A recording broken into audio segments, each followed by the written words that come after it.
Mary with the child Jesus looking up at her. Behind the Mother of God, as we see two angels. All the forms and colours of this Coptic icon are clear cut and simple without seeming naive. Yeah, seeming naive that they are black. The rounded heads with the dark eyes are typically Coptic stylish elements. On the left panel above, we can see the rising Lord carrying a banner of victory, and below him St. George as dragon killer. On the right panel is crucified Lord. Piercing his side below is the thorn crown Christ, displaying the wounds on his hands. Now look, let's have a look at those pictures. Tell me what you see. Look at black people. Look at this portrait. This portrait is showing you the house of David. Look at these people. All black people. All of them.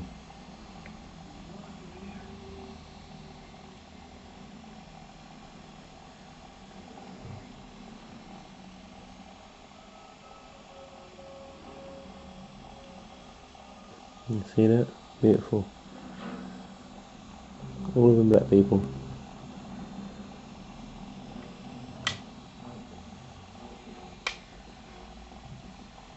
And that's Christ in the middle. Look. Black man Christ, look. Now look, they'll get a right close up of it here.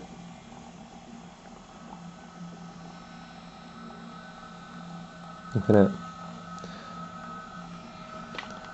And it says here, the portrayal of Christ's descent into hell in the centre of the large icon at the right is encircled by a double wreath of images. These depict the life of Christ in 52 separate scenes.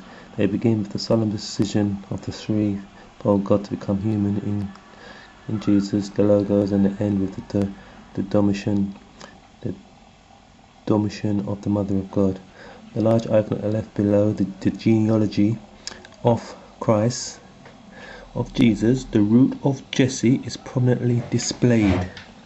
The root of Jesse. The 9 separate panels depict from above left to right Sophia, the wisdom of God, Christ is sent into hell, the Mother of God of burning bush, Mary's entrance into the temple, the synaxis of the Mother of God, the protecting veil of the Mother of God, celebrating the icon of the Vladimir Mother of God. Now, that was really prominent in what we were just reading there. Was the part there it says, on the large icon on the left, below the genealogy of Jesus, the root of Jesse, is prominently displayed. Right? That's this one here.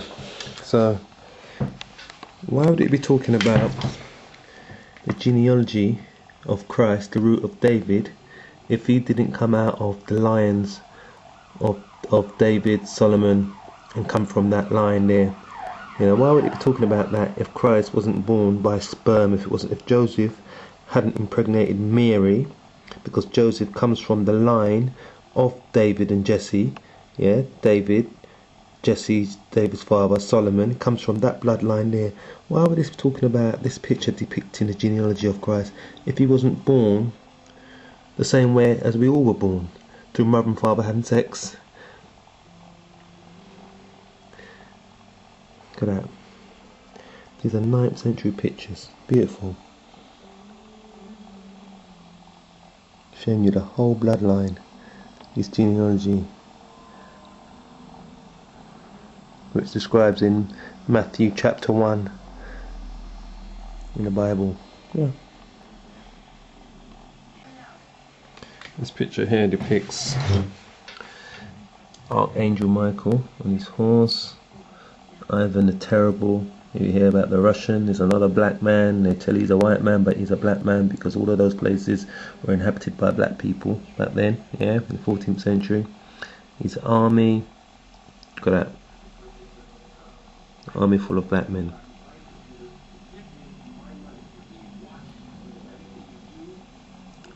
Army, there you go again, full of black people, all black. The angels depicted there, all black. Look at that.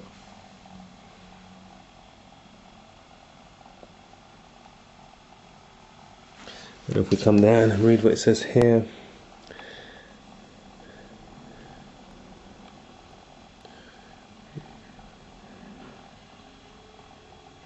Sitting on his mother's lap, the Spirit's golden crown to the angels who depart and all they flush the crown. Yeah.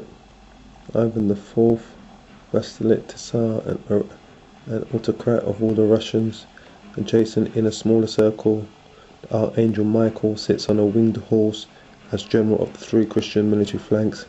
Ivan the Terrible, who defeated the Tartars in 1552 and burnt their capital city, Kazan, in the circle above the right, rides just behind him. Following him are Vladimir II of Monomark from the 11th century of Kiev, and further back Vladimir I, Grand Duke of Kiev, with his sons Boris and Gleb, who were murdered by their brothers and canonized. In the uppermost column, Alexander Nevsky leads his army which conquered the Swedes. You can see that anyway. And that's them there once again. Michael the Archangel in front, as you can see. Ivan the Terrible behind him. His army of Black Russians. That's where you hear about the term Black Russians, because the Russians were originally black, I'm afraid to say. Yeah.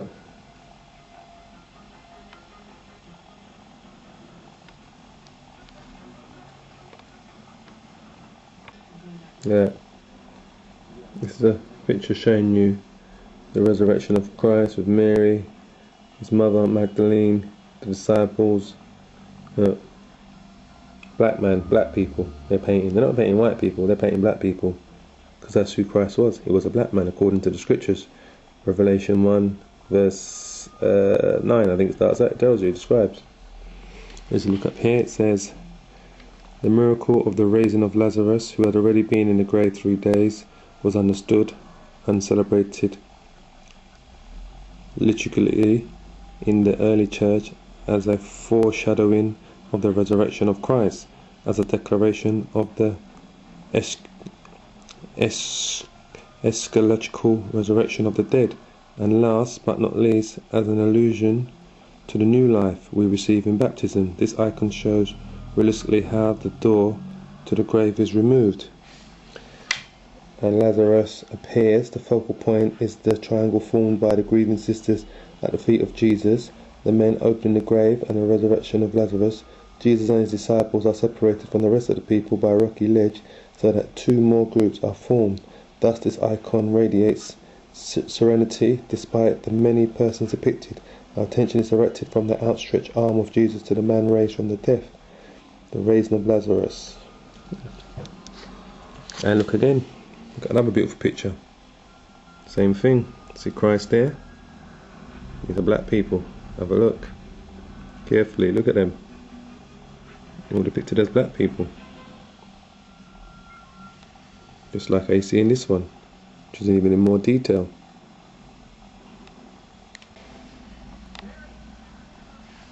Another picture.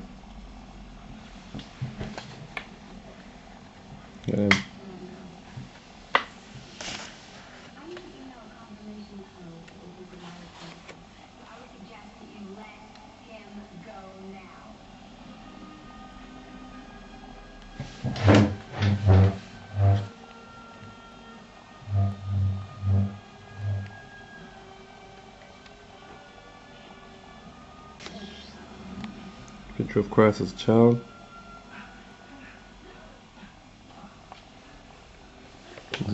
This is from Emmanuel, Christ Emmanuel, 1697, in this small icon. The wise countenance of the pre-existence Emmanuel looks as though he is hypnotizing the beholder. The right eye pierced slightly towards the left, while the left eye is focused straight ahead.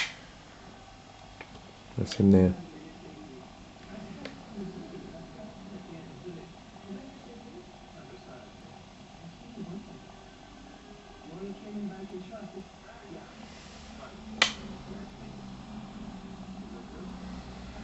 There are pictures of him.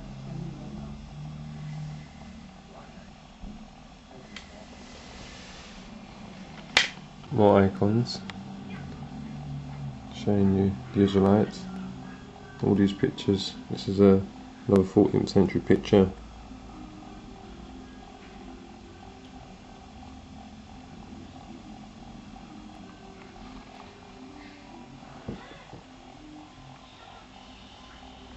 When they wanted to depict them as white, this is what they would look like during the Renaissance.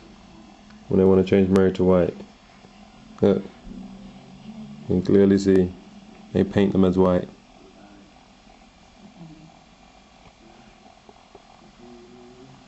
See? They'll paint them as white so you can see. All these are what you would happen during the Renaissance. When the heathen would paint the likeness of the people of the book and change the likeness of them to favour them. See? They would clearly show that they're white. So don't think when I'm showing these pictures of these people in black that they're not painting them who they were. That's who they were. These are pictures now from the 16th, 17th century during the Renaissance. It even shows you iconography of the Mother of God in the order of her literal feasts, surrounded by feast day scenes, first half of the 19th century. You see? It's well into the heart of the Renaissance they're doing this. Burning bush by 160 miniature icons, all of which depict Mary with the child Jesus. The name of the icon is written underneath each small image, although the faithful beholder will immediately recognize each type of Mother of God icon simply on the basis of the posture of Mary and the child. You see? This is when they changed it all. As it clearly says there, first half of the 19th century. Quickly show you again. Renaissance. Changing everything from black to white. It goes right here. Right, Lamentation of Christ, glass icon. Transylvania, 18th or 19th century. Two men have taken the corpse of Christ and laid it on a cloth. Before they carry his body away, they allow the lamenting of the women to look once more at their beloved Lord. An angel mourns with them. Mary, in the centre of this scene, folds her hands in resignation, and her whole posture expresses deep sorrow. Right, so have a look. This is it here. 18th, 19th century. See that? Renaissance. White hair, long hair, white bodies, white people. Change Mary to white, Jesus to white, the disciples to white. Look at that. That's what these devils did, mate. If you go over here, look, there's another one. Once again.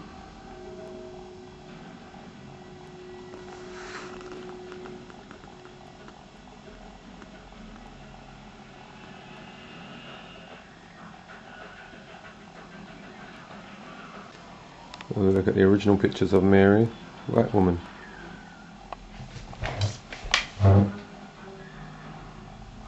Over here, painted as black people. To a child Christ with her.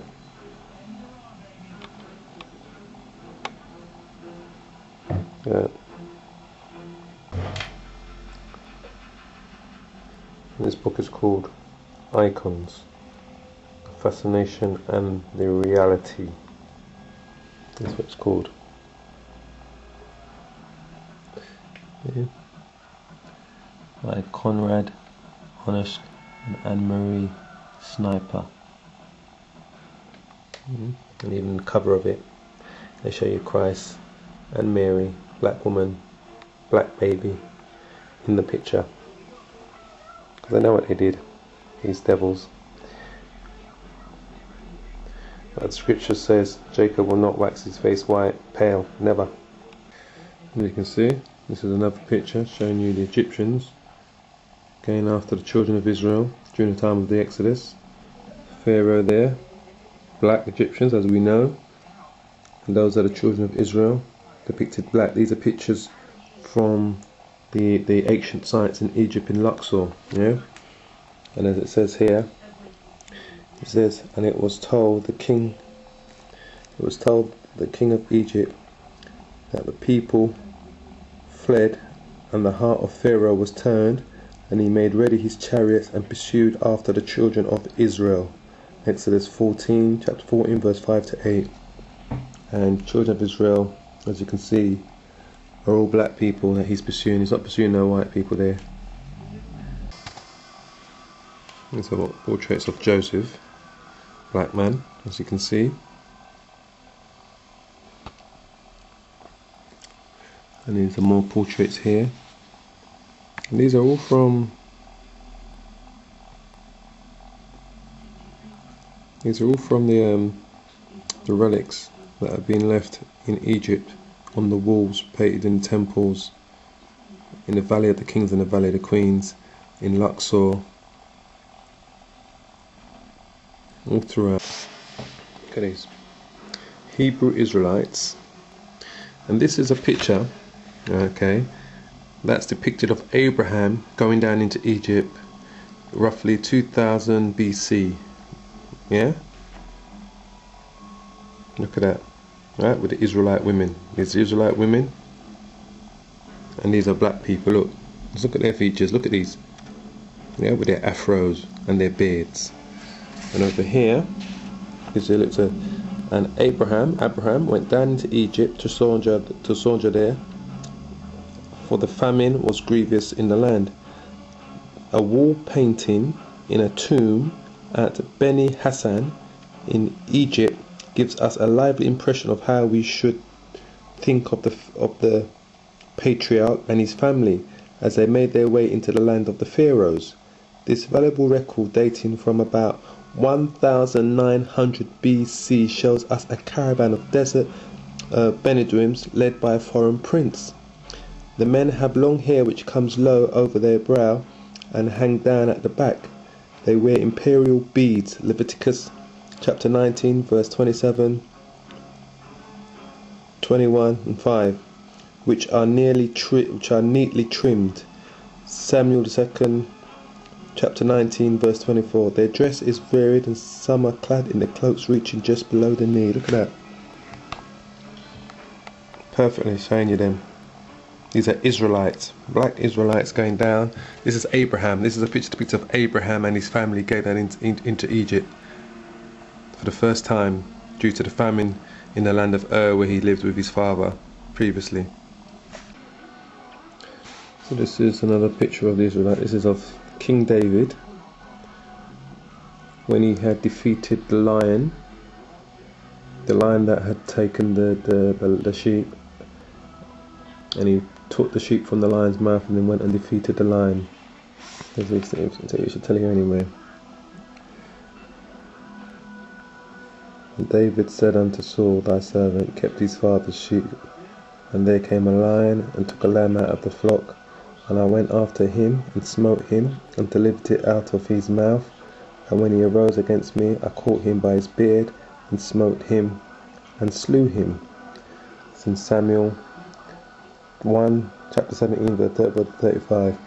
And these are pictures that these are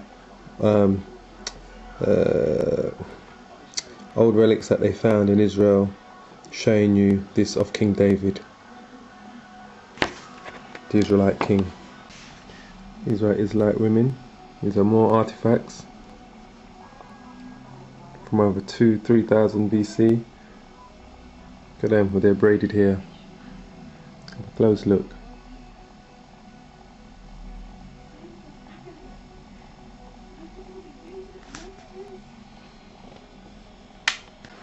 More relic of the Israelites building ships. King Solomon. King Solomon sent his men on many ventures with the Hittites and the men of Taish. I might even tell you here. Yeah, and King Solomon made a navy of ships in Ezion-Geber, which is beside Eloth, at the shore of the Red Sea, in the land of Edom, the Edomites' land. Kings 1 chapter 9 verse 26. And these are more relics.